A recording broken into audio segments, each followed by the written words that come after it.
hakkan lihtsalt selles mõttes, et ma olen liikluses, jah, saate aru küll, et see ei ole nagu õige olla liikluses ja rääkida mikrofoniga, aga midagi teha ei ole. See on mu ainus lemmikaeg, kui ma sõidan ja mõtlen, mõtteid tahaks jagada ja nii palju häid mõtteid tekib, et uskumatu. Et need tunnid, mida me seisame ummikutes, need tunnid, kus me justkui liigume autoga ja kulutame aega tühjalt, siis need võib väga-väga ägedalt ära kasutada oma õpinguteks, raamatute lugemisteks, iseendaga olemiseks, mediteerimiseks. Väga äge aeg. Mulle väga meeldivad ummikud, mulle väga meeldib see tund aega, kui ma sõidan koju või sõidan tööle. Et see on üliäge aeg iseendale. Ja ongi, ma tahtsin rääkida sellest, et võiks alustada teemadest. Miks inimesed üldse vaatavad selliseid postitusi, nagu mina praegu teen? Ja mina avastasin nagu põhimõtteliselt 3 probleeme. 3 põhilist probleemi, sellist võtmesõna, miks inimene otsib abi. Ja nende 3 probleemi tõttu võib tekkida see 4 suurem probleem. Ja seal on igasuguseid detaile ja nüansse, aga nagu põhiteemad, mida inimesed siis vajavad, lahkavad, otsivad vastuseid. Esimene on siis suhe iseendaga. Teine on suhted teiste inimestega ja 3. on siis suhe materiaalse maailmaga. Ja need on nagu 3 võtmeteemad, mida siis me läbi elame igapäevaselt oma elus. Satume probleemidesse just nendes teemades ja otsime lahendusi igal pool, eks ole. Ja juhul, kui me neid lahendusi ei leia ja juhul, kui me jääme nagu üksinda ja see probleem jääb nagu vinduma ja me võtame seda nagu väga nagu omaks või ei näe väljapääsu ja isegi ei oska nagu abi otsida, siis see võib kujuneda selleks suuremaks probleemiks, mida ma alguses ütlesin. See 4. võtmepõhimure on see, kus elu läheb meie tervise kallale. Sõnaga tekib mure tervisega. Et algul on küll need pisi teemad ja siis see võib nagu muutuda suureks probleemiks, ehk mis on seotud meie tervisega.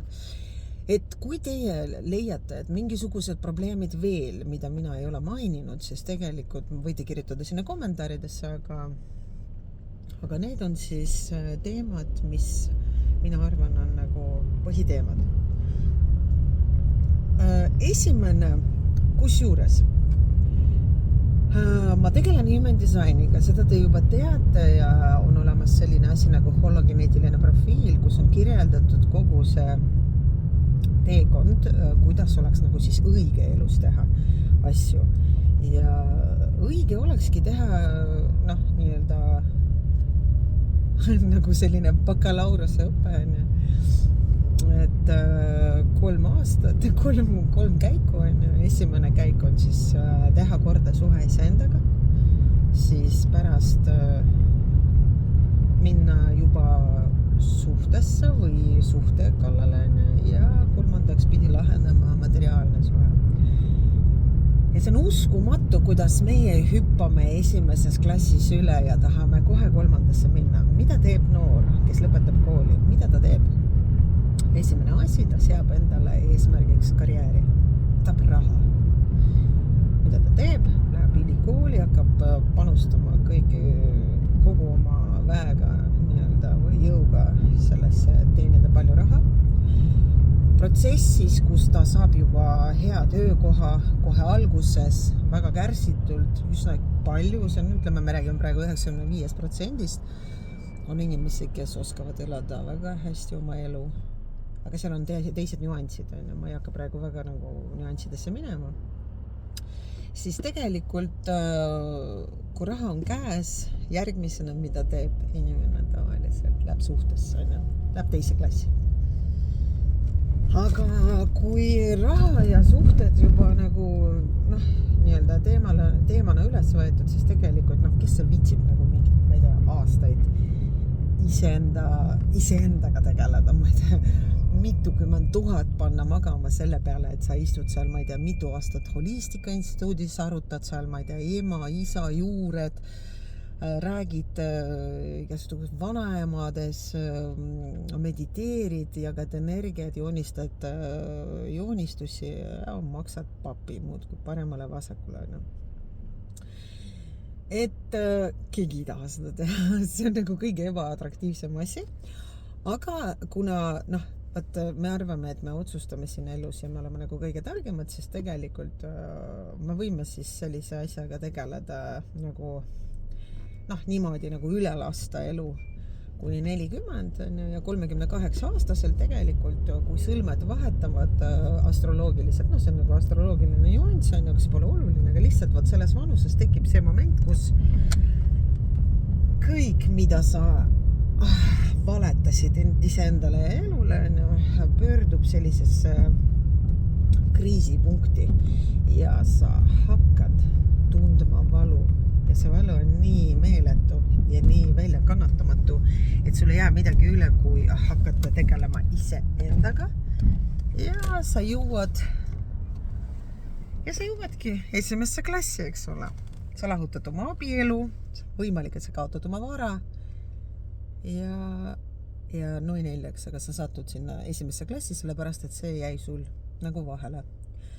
Ja nii ongi, psühholoogid ütlevad, et 40-aastaselt tekib keskea kriis, paraku, et sügavam teadmine on ka olemas, et see keskea kriis ei ole mingi kriis, vaid lihtsalt see on see aeg, kus on nagu kriitiline, sa oled pool elu endale mingit jama jäänud ja raha taga jäänud ja teist inimest kiusanud oma teadmatuse pärast ja arvates, et temas on kogu viga ja sina ei pea mitte midagi tegema.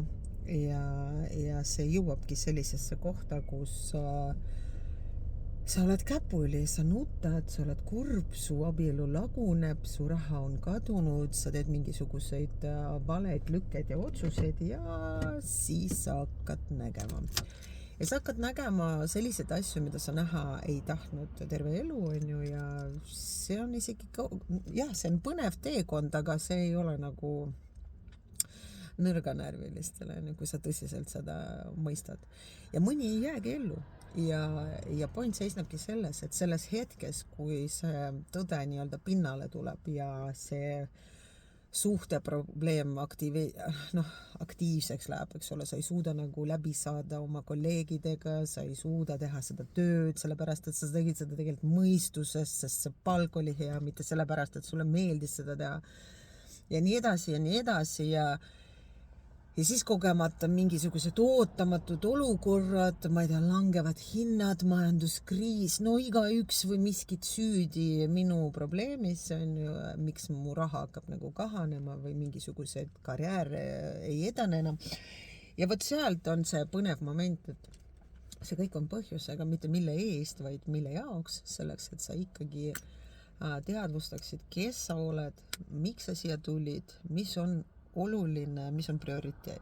Ja võt see on see,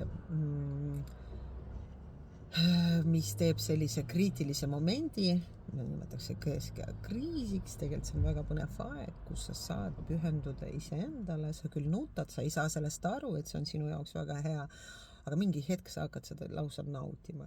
Ja nii on, et selles mõttes ja kui sa seda ei mõista ja oled selline põikpäine ja nagu lähed vastuvoolu jõuga, siis see suurem probleem on loodud selleks, et see tervise mure või valu paneb siis niivõrd käpuli inimest, et see on väga ebamugav. Ja mida kangem inimene on, seda suuremad koormad talle siis tervise poole pealt antakse, et ta midagi mõistaks. Ma ei tea, see on minu avastused, minu mõttekäigud ja siin on võimalik teha väga palju erinevaid näiteid minu elust, minu pereelust, kõigest tegelikult. Täna on veel selline eriline päev.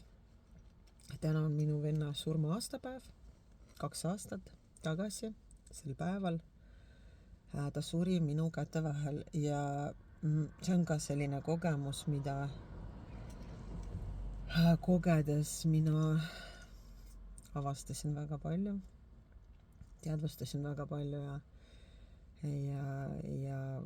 see võib kõlada väga nõmedalt, ma pole väga esoteerik inimene, aga seal on omad tõed ja väga ägedad asjad ja ma tõesti taevasin, kuidas surm tuli ruumi. Ja see ei olnud midagi hirmsat, aga see võib ka täitsa teemana võtta, see surmateema, surmahirm. Ja nii on, et elus mingid asjad tulevad selleks, et meil oleks põnev, et me areneksime ja tuleb lihtsalt märgata, mis on see teema, mida tahab elu näidata mulle. Ta ei oska ju rääkida. Ta lihtsalt lükkab mind mingisugusesse sündmusesse ja läbi sündmuse tekitab minus mugavust või ebamugavust, et mina avastaksin seda olulist mingit asja, mida mina siin elus ilmselt vajan. Vot, kommenteerige, võib-olla oli igav, võib-olla mitte, võib-olla oli kasulik, võib-olla mitte. Andke minna, aga kohtumiseni homme!